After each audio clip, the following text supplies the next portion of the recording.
নমস্কার, আপনারা দেখছেন আভাস নিউজ। আপনাদের সঙ্গে রয়েছি আমি অর্পিতা। শুরু করছি সংবাদ। তৃণমূলী প্রার্থী মানছি না, মানবো না, সন্ত্রাসী প্রার্থী মানছি না, মানবো না, তৃণমূলের কাছে বিক্রি হয়ে যাওয়া প্রার্থী মানছি না, মানবো না। ভারতীয় জনতা পার্টি কর্মীদের দাবি মানতে হবে, ভারতীয় জনতা পার্টি কর্মীদের দাবি মানতে হবে, নারায়ণগড় বিধানসভা সমস্ত কার্যকর্তাদের দাবি মানতে হবে। আজকেই আমাদের প্রার্থী চাই। বিজেপি নারায়ণগড়ে প্রার্থী ঘোষণা করেছে রমাপ্রসাদ গিরিকে। আর নাম ঘোষণার পরে জোর কদমে প্রচার শুরু করেছেন প্রার্থী। কিন্তু মণ্ডল কমিটির নেতৃত্ব সহ বুথ কমিটির নেতারা এই প্রার্থীকে কোনোভাবেই মেনে নিতে পারছেন না। তাই প্রার্থী ঘোষণার আগে থেকে জেলা ও রাজ্য নেতাদের জানানো সত্ত্বেও কোনো কিছু কাজ না হওয়ায় শনিবার দুপুরে বিজেপির জেলা কার্যালয় খড়গপুরে এক প্রকার তাণ্ডব চালালো নারায়ণগড়ের পদাধিকারী বিজেপির নেতৃত্ব কর্মীরা। অফিসের চেয়ার টেবিল সব কিছু ভেঙে দেয়। পরে তারা অবস্থানে বসে পড়েন। পরে জেলা সভাপতি সমিত মণ্ডল তাদের সঙ্গে বৈঠক করলেও বরফ গলেনি। প্রার্থী যদি পরিবর্তন না হয় তাহলে একসঙ্গে 300 জন কর্মী পদত্যাগ করবেন বলে হুমকি দিয়েছেন। উল্লেখ থাকে, পশ্চিম মেদিনীপুর জেলায় বিজেপি প্রথম থেকে দুভাগে বিভক্ত। দিলীপ ঘোষের অনুগামীরা জেলা কমিটিতে স্থান পেয়েছেন, তাই শুভেন্দু অনুগামীদের তেমনভাবে সংগঠনে দেখা যায়নি। গত বিধানসভা নির্বাচনে রমাগিরি প্রার্থী হওয়ার পর থেকে দলের সঙ্গে তেমনভাবে যোগাযোগ ছিল না বলে দাবি করেছেন বিক্ষোভরত কর্মীরা। তাদের বক্তব্য, তৃণমূল থেকে আসা রমাপ্রসাদ গিরি বর্তমানেও পুরনো দিনের বিজেপি কর্মীদের তেমনভাবে গুরুত্ব না দিয়ে তৃণমূল নেতাদের কথায় চলছেন। ফলে নারায়ণগড় বিধানসভা এবারে বিজেপির জয়ের আসন বর্তমানে হাতছাড়া হতে চলেছে। তাই রমাগিরি প্রার্থী হলে তারা দল করবেন না বলে হুমকি দিয়েছেন। নির্বাচনের প্রার্থী ঘোষণার পরে দলের মধ্যে এই ধরনের ক্ষোভ দেখা দেওয়ায় বিপাকে জেলা নেতৃত্ব। তারা বিষয়টি রাজ্য নেতৃত্বের কাছে আগে জানিয়েছেন, ফের জানাবেন বলে জেলা সভাপতি সমিত মণ্ডল বলেন। ফলে বিজেপির মধ্যে যে দ্বন্দ্ব তৈরি হয়েছে তাতে বর্তমানে বিজেপি নারায়ণগড়ে কতটা নির্বাচনে বৈতরণী পার হতে পারবে তা দেখার।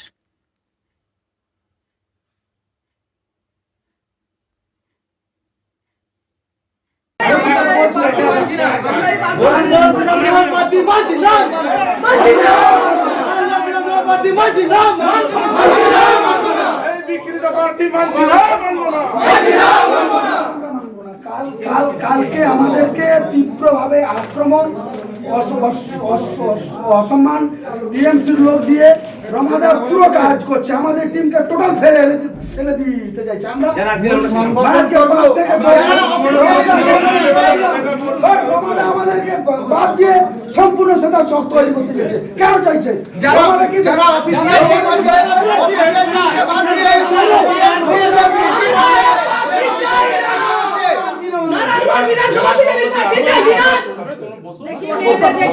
এরপরে আমাদের ভবিষ্যৎ কি হবে? আমাদের তোরা পার্টিতে মার খেয়ে পড়ে আছে, আমাদের ভবিষ্যৎ কি হবে?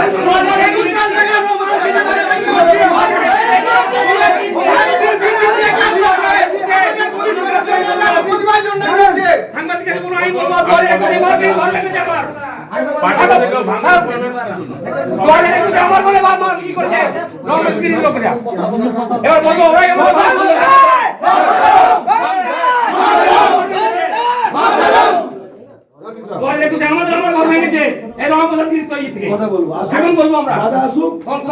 আমাদের একটাই উদ্দেশ্য, আমরা প্রার্থী চাই না। যারা প্রকৃত বিজেপি কর্মী থাকলে তাদের অস্তিত্ব কোনো থাকবেই না। তৃণমূল থেকে কেন বি টিম নামিয়ে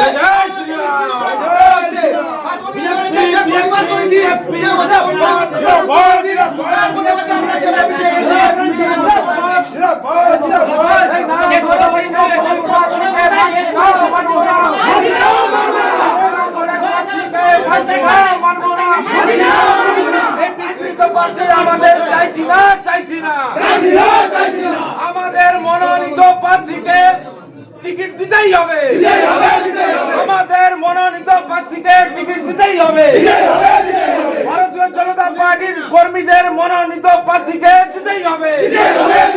এই তৃণমূলী প্রার্থী মানছি না, মানবো না, এই সন্ত্রাসী প্রার্থী মানছি না, মানবো না, এই তৃণমূল তৃণমূলের কাছে বিক্রি হয়ে যাওয়া প্রার্থী মানছি না, মানবো না। ভারতীয় জনতা পার্টি কর্মীদের দাবি মানতে হবে।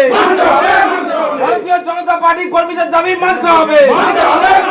নারায়ণগড় বিধানসভা সমস্ত কার্যকর্তাদের দাবি মানতে হবে।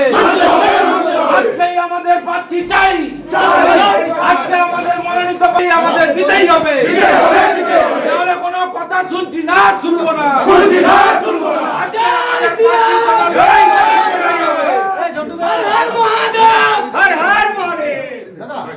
প্রদীপ দা, আপনারা কিসের জন্য আজকে এসেছেন, কিসের জন্য আপনাদের আমরা এই মুহূর্তে মানতেই হবে, না হলে আমাদের এই কার্যক্রম চলছে, অনশন চলছে। কি দাবিটা কি? দাবিটা আমাদের নারায়ণগড়ের প্রার্থী বদল চাই। জানিয়েছিলেন জানিয়েছিলাম কিন্তু কোনো কাজ হয়নি। আমাদেরকে বলা হয়েছিল যে ঠান্ডা মাথায় থাকার জন্য, কিন্তু শেষ পর্যন্ত রমাপ্রসাদ গিরি তার যে লবি, তৃণমূলের লবি, সেই দুষ্কৃতী বাহিনীদের নিয়ে তিনি শেষ পর্যন্ত চলছেন। আমাদের সঙ্গে সুসম্পর্ক রেখে তিনি চলতে চাইছেন না, আমাদেরকে তিনি মানতে পারছেন না। তাই আমরা রমাপ্রসাদ গিরির বদল চাই। আপনার নাম? তন্ময় জানা, যুব মোর্চা প্রেসিডেন্ট। আমরা সেই হিসেবে নেতৃত্বের উপরে সম্পূর্ণ আস্থা এবং সম্মান রেখে আমরা এসেছি। আমরা কোনো রকম বাইরে আমরা চাইছি না যে এই বিষয়ে কোনো বাইরে কোনো বাইট বা যাক। আমাদের একটাই দাবি, প্রার্থী আমরা মানব না। আপনারা তো বিক্ষোভ দেখাতে এসে যদি প্রার্থী আমাদের কথা মতো যদি প্রার্থী না বদল হয়, আমরা সবাই রেজিগনেশন পত্র লিখে নিয়েছি। আমরা পার্টি কতজন রেজিগনেশন দিতে? প্রায় বুথ সভাপতি এবং সব মিলিয়ে এখনো অব্দি আমাদের 200-300 জনের মতো যোগাযোগ।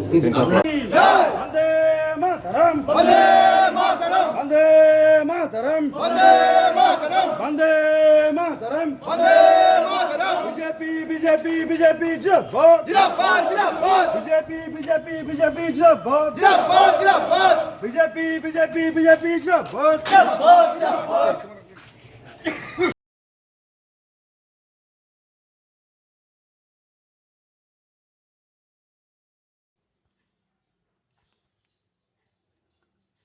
প্রাকৃতিক দুর্যোগের আবহের মধ্যে পশ্চিম মেদিনীপুরের চন্দ্রকোনা ১ নম্বর ব্লকের ইন্দা গ্রামে একটি গৃহস্থ বাড়িতে ভয়াবহ অগ্নিকাণ্ডের ঘটনা ঘটল।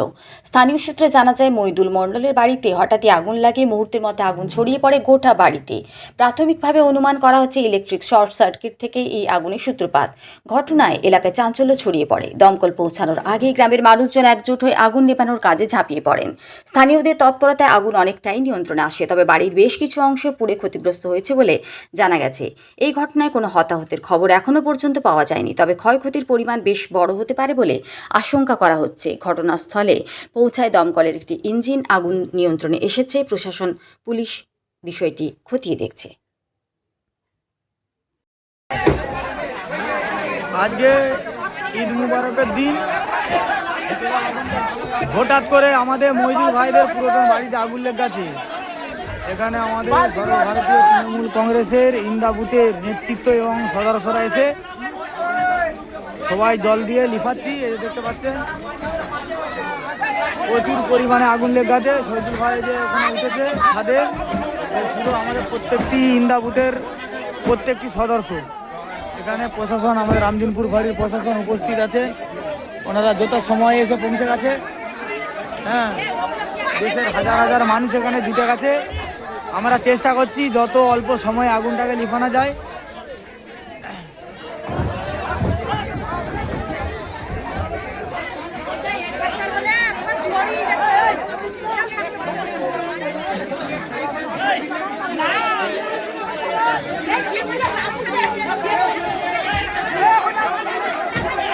শেষ হয়ে যাচ্ছে।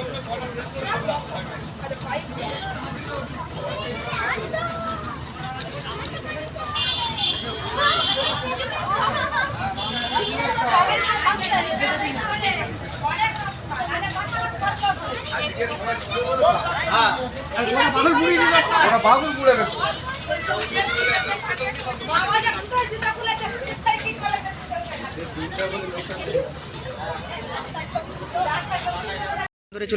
আমাদের দু ভাইয়ের বাড়ি, তবে ফায়ার ব্রিগেড আমাদের ধারা পাশে নাই বলে আস্তে আস্তে তখন আমাদের দর্শক পাবলিক এসে লিফি দিয়েছে, গ্রামবাসীরা এসে অনেক গ্রামবাসীরা এসে লিফি দিয়েছে, অনেক ক্ষয়ক্ষতি হয়েছে, অনেক কাগজপাতি পুড়েছে, অনেক ক্ষয়ক্ষতি, মানে ঘরটা তো চলেই গেল। সাহেবরা যদি একটা ফায়ার ব্রিগেডে ক্ষীর পায় কিংবা আমাদের রামজনপুরের ব্যবস্থা করে তাহলে তাড়াতাড়ি সুবিধাটা হবে, এলাকার অনেকের সুবিধাটা হবে। আপনার নাম? আমার নাম মহিদুল মণ্ডল, বাড়ি ইন্দা। আমরা দু ভাই।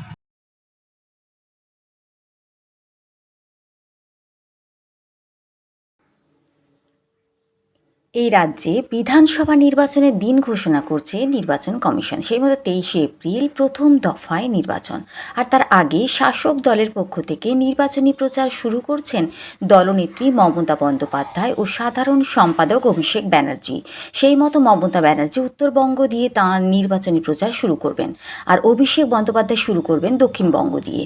সেই মতো 25শে মার্চ বুধবার তিনি প্রথম সভা করবেন দাসপুরে, তারপরে কেশিয়াড়ি ও নারায়ণগড় বিধানসভাকে নিয়ে বাখরাবাদ জগন্নাথ মন্দির মাঠে, তারপরে নন্দীগ্রামে তিনি কর্মী সভায় যোগ দেবেন। উল্লেখ থাকে কেশিয়াড়ি ও নারায়ণগড়ে শাসক দলের কর্মীরা প্রার্থী বদল হওয়ায় তেমনভাবে প্রচার শুরু করেননি। কর্মীরা এক প্রকার হতাশ হয়ে কাজ বন্ধ করে দিয়েছেন। যেভাবে শাসক দল তাদের কর্মসূচিতে ব্যস্ত ছিলেন, বর্তমানে দেওয়াল লিখনও শুরু হয়নি বিভিন্ন স্থানে, বুথ অফিসগুলি সব বন্ধ, যেন একটি হতাশার চিহ্ন লক্ষ্য করা গেছে। প্রার্থী এলাকায় গিয়ে নেতাদের সঙ্গে কথা বললেও তাদের উপর বিশ্বাস থাকছে না, তাই অভিষেক বন্দ্যোপাধ্যায় প্রথম সভা করে দলকে চাঙ্গা করার চেষ্টা করবেন বলে রাজনৈতিক কর্মীদের বক্তব্য। তবে নেতা এলেও নারায়ণগড়ের মানুষ কিন্তু বর্তমান শাসক দলের প্রার্থীকে কতটা মন থেকে জয়ী করবেন সেই নিয়েও প্রশ্ন রয়েছে কর্মীদের মনে। কেশিয়াড়িতে 2টি ব্লকে বহু নেতার বহু গোষ্ঠী, ফলে শাসক দলের গোষ্ঠী দ্বন্দ্ব দূর করে মাঠে নামাতে কতজন নেতাকে পারেন তা 25 তারিখের সভার পরে পরিষ্কার হবে।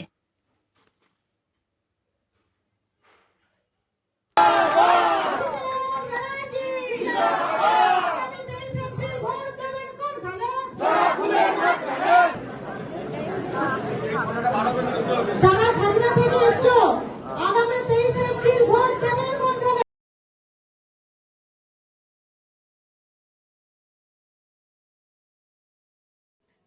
বিধানসভা নির্বাচনের দিন ঘোষণার পর জোর কদমে প্রচারে নেমে পড়েছে বিজেপি।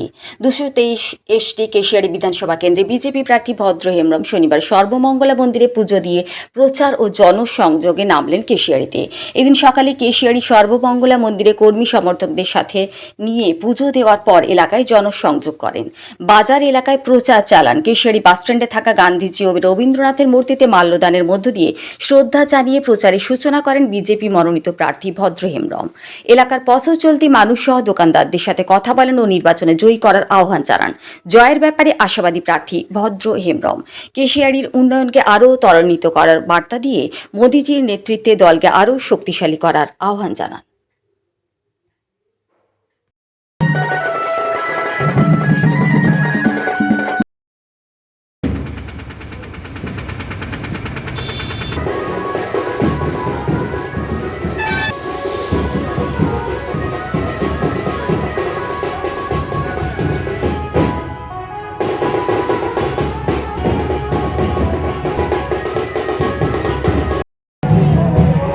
নমস্কার, 223 কেশিয়াড়ি বিধানসভার প্রার্থী আমি ভদ্র হেমব্রম।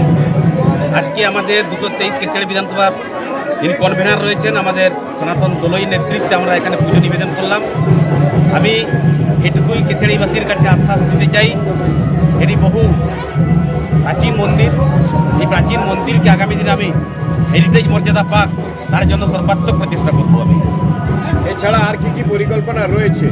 কেশিয়াড়িবাসী হিসাবে আমি এটুকুই নিজেকে বলতে পাই যে কেশিয়াড়ি বিধানসভা দীর্ঘদিন ধরে এখানে উন্নয়নের প্রকৃত রূপরেখা পায়নি। সামগ্রিকভাবে পরিকল্পনা আমাদের মধ্যে রয়েছে। প্রথমত আমরা নির্বাচনকে সামনে রেখে আমাদের পরিকল্পনাগুলো বা যে সমস্ত ইস্যুগুলোকে সামনে রেখে আমরা নির্বাচন লড়তে এসেছি সেগুলো গ্রামে গ্রামে প্রচার কার্যে আমরা জানাবো এবং আগামী দিনে সেই বিশেষ ইস্যুগুলোকে সামনে রেখে নির্বাচনকে সফল করে আমরা সেই কর্মসূচিগুলোকে সফল দান করব।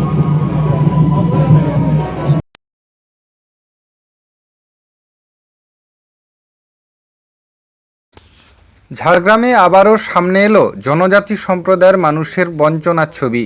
ঝাড়গ্রাম শহরের ১ নম্বর ওয়ার্ডের শিরিষচক এলাকায় প্রায় ১০০টি শবর পরিবারের বসবাস, যাদের জীবন এখন চরম অনিশ্চয়তার মধ্যে কাটছে। স্থানীয় বাসিন্দাদের অভিযোগ, ২০০৯ সালে বাম আমলে তৈরি হওয়া এই বাড়িগুলি বর্তমানে ভগ্নদশায় পরিণত হয়েছে। বাড়ির দেওয়ালের বিভিন্ন জায়গায় বড় বড় ফাটল দেখা দিয়েছে। ছাদের অবস্থাও অত্যন্ত বিপজ্জনক।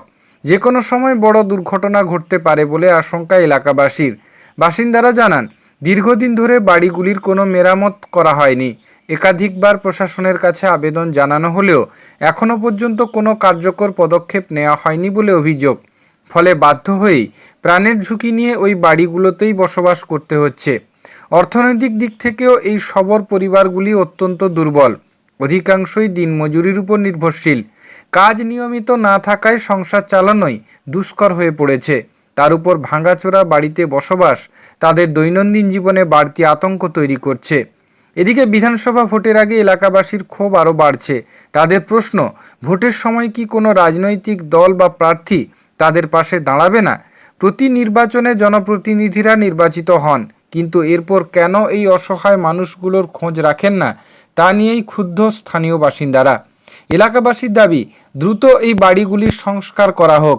পাশাপাশি স্থায়ী রোজগারের ব্যবস্থাও করার জন্য সরকারের কাছে আবেদন জানিয়েছেন তারা। এই ঘটনায় আবারও প্রশ্ন উঠছে, জনজাতি সম্প্রদায়ের মানুষের উন্নয়ন ও সুরক্ষার ক্ষেত্রে সরকারের ভূমিকা কতটা কার্যকর।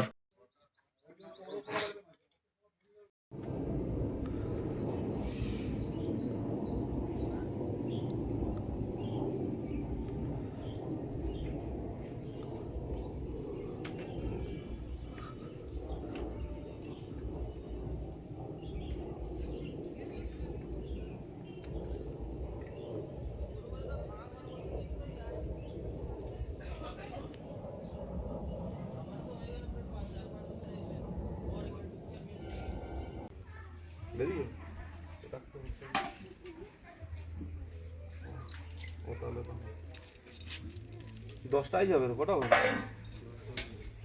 হ্যাঁ, ও ফোন করে দাও, বল যাচ্ছি তো। ও তো 10টার সময় যাবে, ওর তাহলে টাইম হয়ে গেছে। ঠিক ঠিক। আপনি তো ১ নম্বর ওয়ার্ডের কাউন্সিলর, আপনাকে এই যে বাড়ির যে ভগ্ন দশা, এটা নিয়ে কি জানিয়েছিলেন আপনি? আমি জানিয়েছি পৌরসভাতে, কাউন্সিলর হওয়ার পরেও আমি বিওসিতে জানিয়েছিলাম। এরপর আমরা আমাদের যে সিপিআই পার্টির যত আমাদের নেতারা আছেন বা কাউন্সিলর, আমি নিজে আছি, আমাদের পাড়ার যারা মহিলারা, ছেলেরা যারা সবাই আছি আমরা সিপিআই পার্টির, তারা সবাই মিলে আমরা ডিএম অফিসে ডেপুটেশন পর্যন্ত দিয়েছি অনেকবার। আর পৌরসভাতেও বিওসিতেও বলা হয়েছে, কিন্তু তা সত্ত্বেও এগুলো হচ্ছে না। আচ্ছা, কেন হচ্ছে না? পুরো প্রধানত কি এটাকে বিরোধী দলের বলে সেজন্য কি বাড়িটা হচ্ছে না? সেটা তো আমি বলতে পারছি না, এবারে তারা কি চিন্তাধারা করছে। এই বাড়িগুলো কবে হয়েছিল? এই বাড়িগুলো হয়েছে 2000।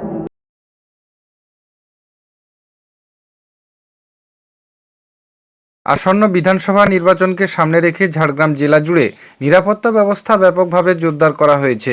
নির্বাচন ঘোষণার পর থেকেই জেলার 4টি বিধানসভা এলাকায় সমান তালে চলছে নাকা চেকিং, টহলদারি ও তল্লাশি অভিযান। জেলা প্রশাসন সূত্রে জানা গিয়েছে, কেন্দ্রীয় বাহিনীর 232 নম্বর মহিলা ব্যাটালিয়ন ও 24 নম্বর কেন্দ্রীয় বাহিনীর জওয়ানদের সঙ্গে রাজ্য পুলিশের আধিকারিকরা যৌথভাবে এই অভিযান পরিচালনা করছেন। প্রতিটি গুরুত্বপূর্ণ রাস্তা ও সীমান্তবর্তী এলাকায় বিশেষ নজরদারি চালানো হচ্ছে। ঝাড়গ্রাম জেলা একদিকে ওড়িশা এবং অন্যদিকে ঝাড়খণ্ড রাজ্যের সীমানা সংলগ্ন হওয়ায় ভিন রাজ্য থেকে কোনো অপ্রীতিকর ঘটনা যাতে না ঘটে তার জন্য কড়া সতর্কতা অবলম্বন করা হয়েছে। পাশাপাশি নির্বাচনের সময় অবৈধ টাকা বা সামগ্রী পাচার রুখতেও চলছে কঠোর নজরদারি। নাকা চেকিং চলাকালীন প্রতিটি গাড়ির নম্বর নথিভুক্ত করা হচ্ছে এবং গাড়ি কোথা থেকে আসছে, কোথায় যাচ্ছে তার বিস্তারিত তথ্য সংগ্রহ করা হচ্ছে। জেলার 4টি বিধানসভা এলাকাতেই কেন্দ্রীয় বাহিনীর রুটমার্চ চলছে, যাতে ভোটারদের ভয় দেখিয়ে প্রভাবিত করার কোনো চেষ্টা ব্যর্থ হয়। উল্লেখ্য, একসময় ঝাড়গ্রাম তথা জঙ্গলমহল এলাকায় মাওবাদী কার্যকলাপের কারণে অশান্ত পরিস্থিতি বিরাজ করছিল। সেই অভিজ্ঞতাকে সামনে রেখে এবারের নির্বাচনে নির্বাচন কমিশন নিরাপত্তা ব্যবস্থার উপর বিশেষ গুরুত্ব দিয়েছে। সুষ্ঠু, অবাধ ও শান্তিপূর্ণ নির্বাচন সুনিশ্চিত করতেই জেলার সর্বত্র এই কড়া নিরাপত্তা ব্যবস্থা গ্রহণ করা হচ্ছে।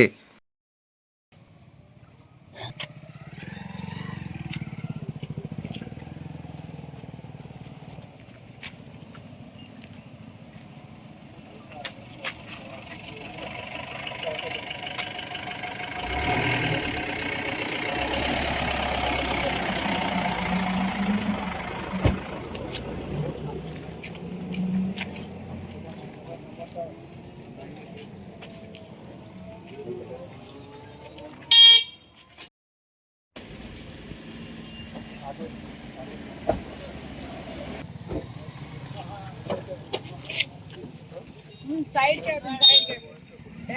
डैशबोर्ड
রাজবাড়িতে ছিল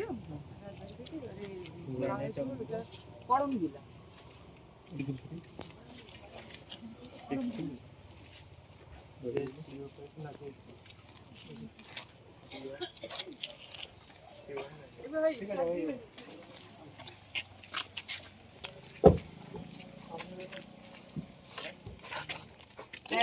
डैशबोर्ड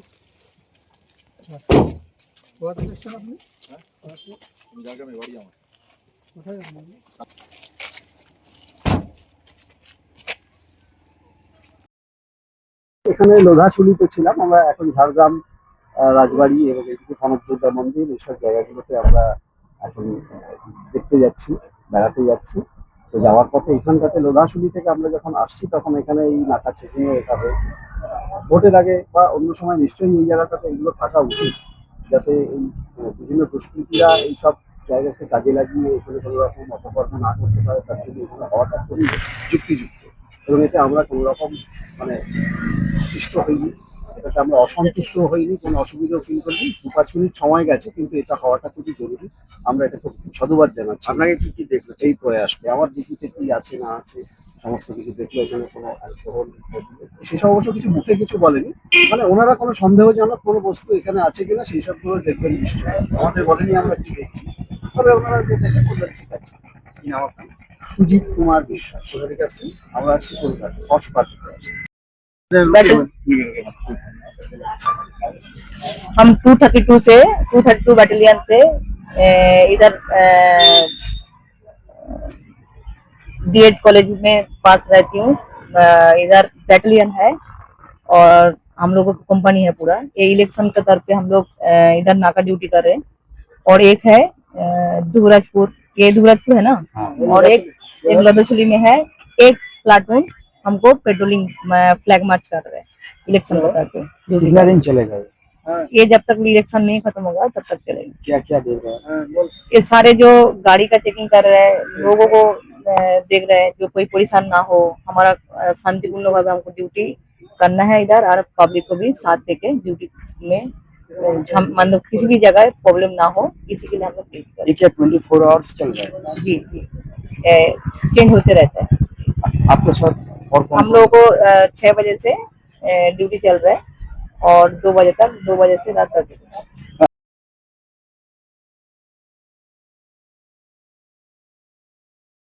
বৃষ্টিকে উপেক্ষা করে ঈদের শুভেচ্ছা জানাতে সকাল সকাল মসজিদে পৌঁছে গেলেন গোপীবল্লভপুর বিধানসভা তৃণমূল কংগ্রেসের প্রার্থী অজিত মাহাতো। ঈদের পবিত্র দিনে সাধারণ মানুষের সঙ্গে মিশে গিয়ে শুভেচ্ছা বিনিময়ের মধ্য দিয়ে প্রচারেও যোগ দিলেন তিনি। শনিবার সকালে ঝাড়গ্রাম জেলার গোপীবল্লভপুর 2 নম্বর ব্লকের বড় আসনাবনী ও জাহানপুর গ্রামের দুটি মসজিদে যান অজিত মাহাতো। সেখানে উপস্থিত মুসলিম সম্প্রদায়ের মানুষের সঙ্গে কুশল বিনিময় করেন এবং ঈদের শুভেচ্ছা জানান। পাশাপাশি ঈদের আনন্দ ভাগ করে নিতে মসজিদেও ফল প্রদান করা হয়। এদিন অজিত মাহাতো বলেন, আমাদের মুসলিম ভাইদের সঙ্গে দেখা করলাম, ইমাম সাহেবের সঙ্গে কথা বললাম এবং সকলকে ঈদের শুভেচ্ছা জানালাম। ঈদের দিনে প্রার্থীর এই উপস্থিতি ও সাধারণ মানুষের সঙ্গে মেলামেশা এলাকায় যথেষ্ট সাড়া ফেলেছে।